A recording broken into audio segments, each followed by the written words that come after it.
Mon parcours dans l'univers de la mode a commencé très tôt. À l'âge de 11 ans déjà, j'étais exposé à la vente. Oui, j'étais exposé à la mode parce que ma mère tenait une boutique et j'étais censé être vendeur dans cette boutique.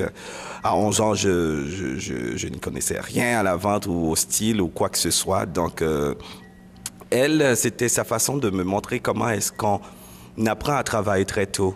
Euh, Elle me laissait durant les vacances. Ça a commencé pendant les vacances. Est-ce que c'était au Cap-Haïtien ou ici? Haïtien. Donc, je devais faire connaissance de tous les accessoires et des vêtements pour hommes, pour femmes, les bijoux, etc.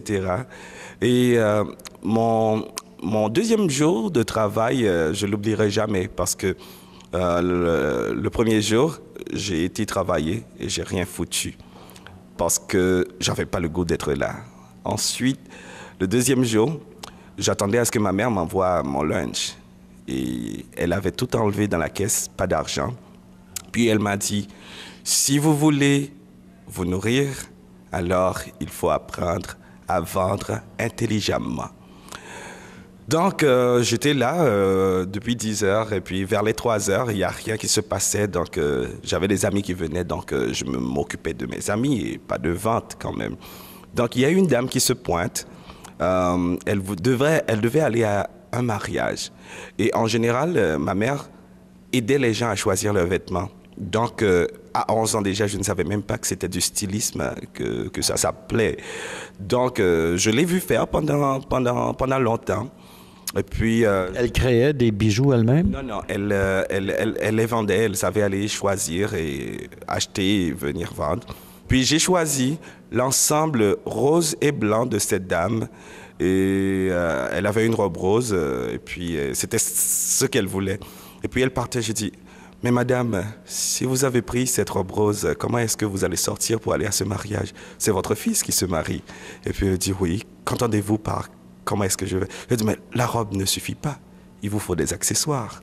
Donc, j'ai vendu des... À 11 ans, vous avez fait ça? Ouais, j'ai vendu des chaussures. J'ai vendu un beau chapeau blanc à cette dame.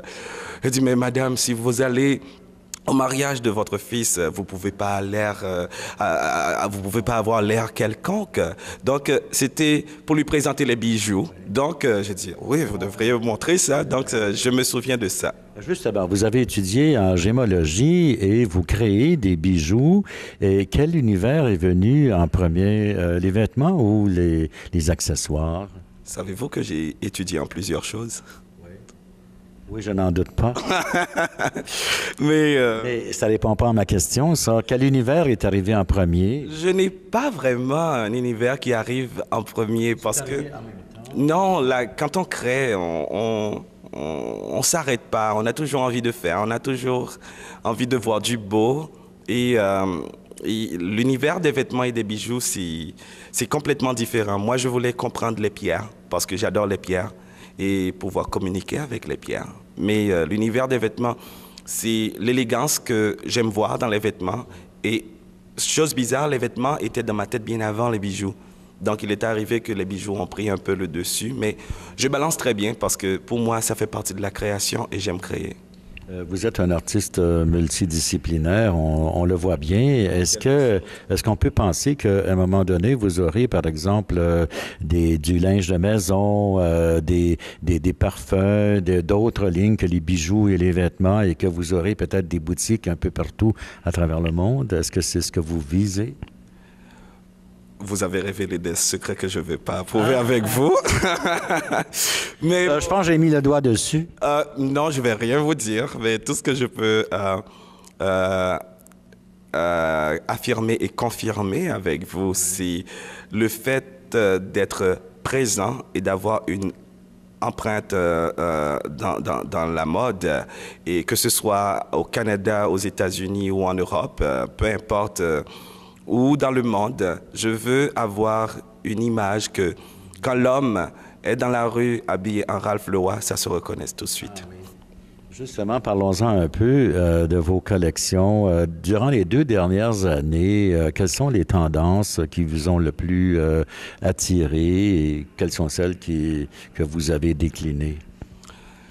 Euh, c'est sûr qu'on fait un tri quand on est dans la mode, mais moi, je m'inspire beaucoup plus de l'architecture, de la musique classique. J'écoute beaucoup l'opéra. Je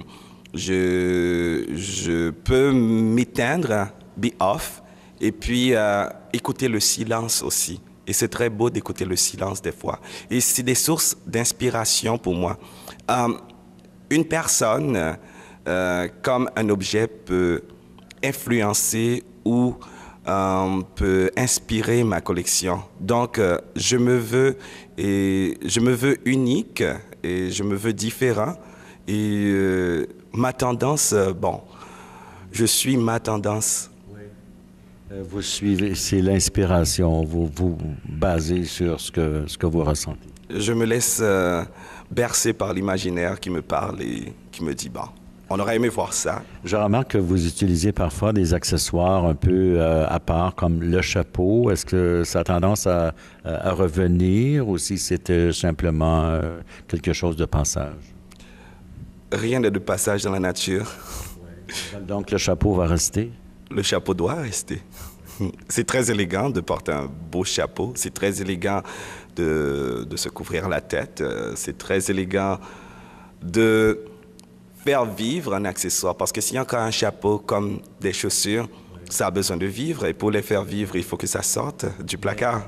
Les chapeaux pour les femmes, c'est presque automatique. Mais pour les hommes, peut-être c'est un peu moins courant. Ça dépend de l'homme, ça dépend. Il y a des hommes qui ne peuvent pas porter des chapeaux, ça ne leur va pas du tout. Alors, pourquoi est-ce qu'ils iraient porter des chapeaux? Comme il y a des hommes qui portent très bien un béret, et je pense qu'ils devaient rester à ça, et ils devaient s'affirmer avec. Et moi, je me souviens encore de l'image de mon grand-père, comme de mon père, ou comme des jeunes que je vois dans la rue porter un chapeau, et ça accentue l'élégance, ça change la démarche, on devient beaucoup plus assurant. Et, bon. Oui, c'est très élégant. C'est très élégant. L'élégance doit vivre et non survivre. En terminant, dites-moi, à quoi peut-on s'attendre des dernières nouveautés chez Ralph Leroy dans les prochaines années? Ben, dans les prochaines années, ce serait large et ce serait un petit peu too much de révéler les prochaines années. Mais je sais ce qui sort. Ce qui s'en vient prochainement? Prochainement, je peux vous dire, ou plutôt je voudrais bien dire, je peux vous garantir, ça va être une collection assez forte et on ne va pas oublier cette collection. Ouais. Ça va être très fort. Ça va être très fort, mais là, vous ne donnez aucun détail. Vous restez dans le mystère. J'aime bien quand les gens viennent découvrir ce que je fais. Et c'est pour ça, des fois, quand quelqu'un veut essayer une chemise Ralph Leroy, c'est pas le fait de toucher la chemise et de dire, bon, j'aime bien. J'aime bien quand le client essaie la chemise et voit la tomber. Et je suis convaincu que cette personne ne va pas partir sans cette chemise. Donc, les surprises, oui, j'aime en avoir et comme j'aime en donner aussi. Mais la collection sera très forte et très présente et je suis sûr que ça va faire jaser. Ça va sûrement faire plaisir à beaucoup. Merci infiniment. Merci à vous.